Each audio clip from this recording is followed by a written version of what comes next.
Do old values hold a marriage? Are new attitudes breaking a marriage? What do you think? When do you think a marriage is successful? According to Chanakya, a learned scholar from ancient India, a man should marry a woman from a family of an equal stature or lower stature than him for their marriage to be successful. It must have been so that the man will be the more dominant in the partnered relationship. According to Manudharma Shastra, another ancient Hindu lawgiver, you should both belong to the same caste. If your marriage has to be successful, you have to belong to the same caste. He advised society that a woman throughout her life needed a man, that she must be subservient to her father until she was married.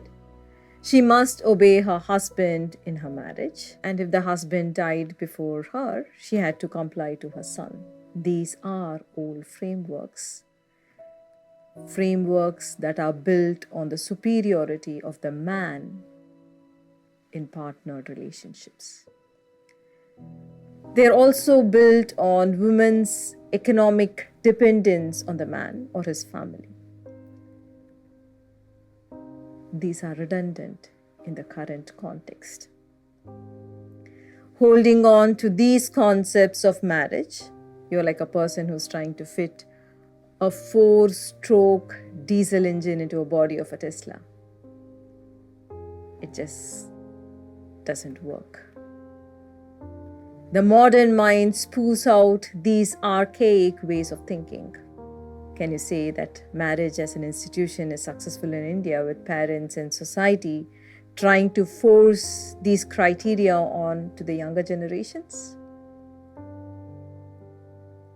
Is a marriage successful just because a couple did not divorce?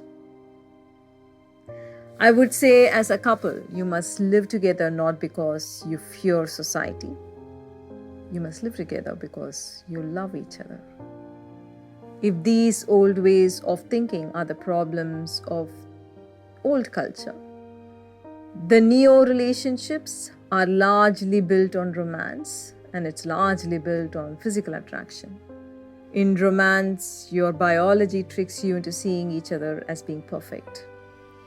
Your biology makes you believe that attaining the other means achieving the ultimate perfection and completeness you've been longing for in life. But physical allure can only last so long. Romance fades in course of time, and then you are left with reality. The reality of a partner with imperfections. You see your partner as one who feels inferior or fears failure, or one who lies easily, or one who does not have the spine to stand by one's decision, or one who is too adamant and egotistic. These imperfections scare you and make you want to run away from each other. Suddenly, the fairy tale becomes a horror story. You don't know how to handle this phase, and what you do is progressively hurt each other and become enemies. Loving partnered relationships are not built on old values, nor are they broken by new attitudes. Both of you need to grow as human beings. You need to become whole in yourselves. And from that inner wholeness, bring joy to each other. As a couple, do you have the dedication and passion to make your marital relationship or your partner relationship work? Do you have the courage to grow? A permanent, unchanging state of love in a relationship is an assumption. Just like everything else, love too changes. It changes and evolves over time. If you realize this, you will rise in love together.